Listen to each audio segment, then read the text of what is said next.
Hello les scrap addicts, c'est Justine. On se retrouve aujourd'hui pour une vidéo dans le cadre de mon partenariat avec l'enseigne 4 en scrap, l'enseigne aux étoiles roses, voilà, que vous pouvez retrouver ici et dont je vous mets en barre de description juste ici l'ensemble des liens si vous avez des achats à faire. N'oubliez pas que vous avez un code promotionnel que je vous mets ici, qui est à saisir dans votre panier à partir du moment où il atteint 30 € de commande. Vous aurez 3 € de réduction. Donc n'oubliez pas d'aller le saisir, surtout si vous faites des commandes.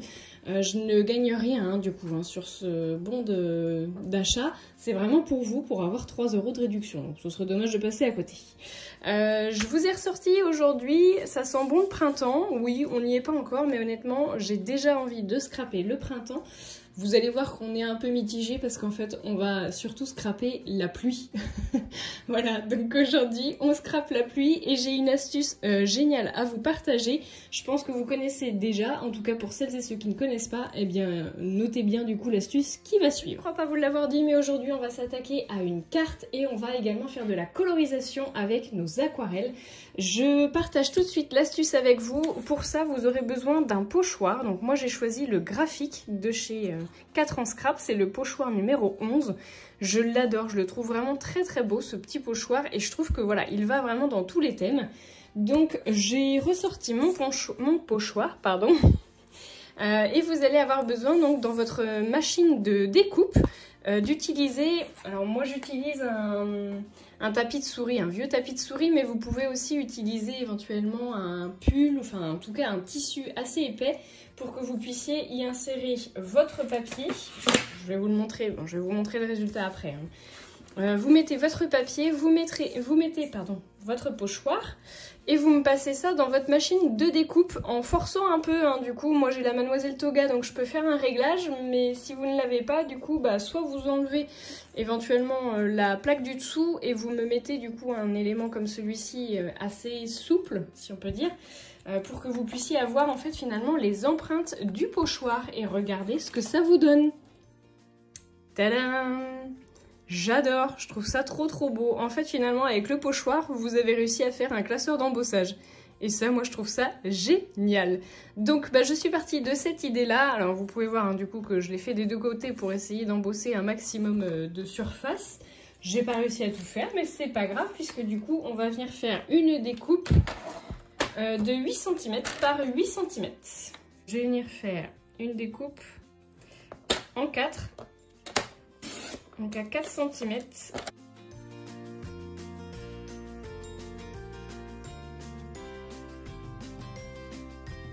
Vous venez ensuite faire votre base de carte. Moi je suis partie sur un format de 30 cm de long par 10 cm de large. Et vous venez me faire un petit trait du coup à 15 cm pour avoir une carte avec un pli en fait finalement, qu'on puisse ouvrir comme ceci.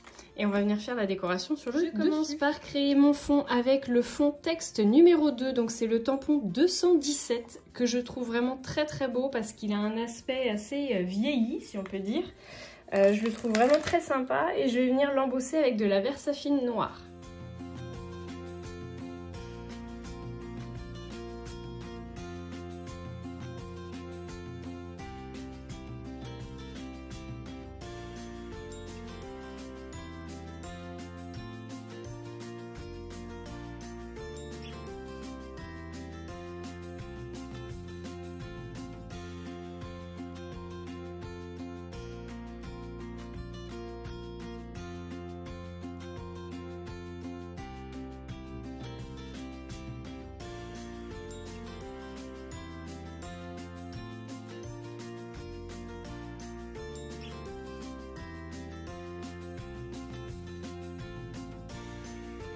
J'ai choisi d'utiliser le tampon 287 après la pluie numéro 2 et on va utiliser ces bottes là que je trouve très sympa et on va également utiliser le petit parapluie, enfin le parapluie fermé.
enfin je viens utiliser la planche de tampon juste pour toi qui est le tampon numéro 316.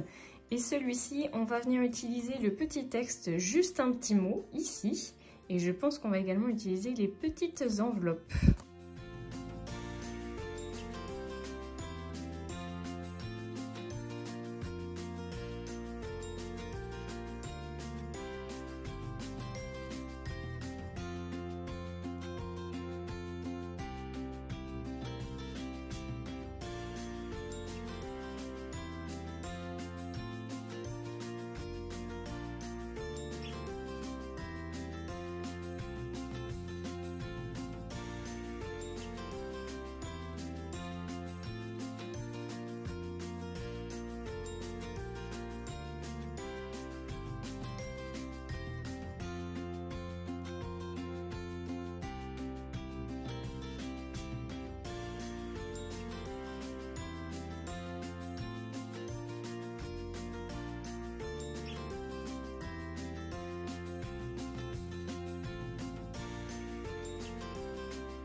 Voilà, ma petite carte est finie. J'y ai rajouté des points de lumière que vous pouvez voir ici et sur le parapluie. Dans le petit ballon également. J'ai rajouté également des petites gouttes d'aquarelle jaune. Je vous conseille de le faire avant de coller du coup vos morceaux de papier blanc embossés. Voilà. Mais je trouve que ça ressort vraiment bien. On a notre petit tas d'enveloppes aussi que j'ai rajouté en bas. Et je trouve que le résultat, il est vraiment chouette. J'ai fait une autre version, du coup, avec des couleurs différentes. Donc on reste sur les mêmes couleurs, mais inversées au niveau des bottes et du parapluie. Je ne sais pas quelle version vous préférez, bottes vertes, enfin bottes bleues ou bottes jaunes. Je ne sais pas quelle sera votre team. Moi, j'avoue que j'ai une petite préférence quand même pour la jaune. J'aime bien. Je trouve que c'est plutôt sympa, ça fait vraiment les bottes de marin-pêcheur. Les bottes bleues, ça me rappelle vraiment mon enfance, du coup... Où on avait des bottes bleu marine comme ça, d'ailleurs, que je crois que j'ai toujours. Voilà. Voilà pour ma petite carte, ma petite création. J'espère que ça vous aura plu, que ça vous aura donné envie d'écrire une petite carte à une amie. Moi, je sais déjà à qui je vais envoyer ces jolies cartes. Je vous fais de gros bisous à tous. N'oubliez pas le code promo qui se réaffiche ici. Si jamais vous avez des commandes à passer chez 4 en scrap, honnêtement, ils ont de très beaux articles, de très beaux tampons, de très belles matrices de découpe. Franchement, j'aime beaucoup. La marque, elle est vraiment très jolie, donc n'hésitez pas à aller vous perdre sur le site internet. Et si jamais votre panier dépasse les 30 €, enfin à partir de 30 €, vous pourrez saisir du coup le code promo pour avoir 3 € de réduction sur votre panier. Je vous fais de gros bisous à tous et je vous dis à très bientôt pour de nouveaux tutos.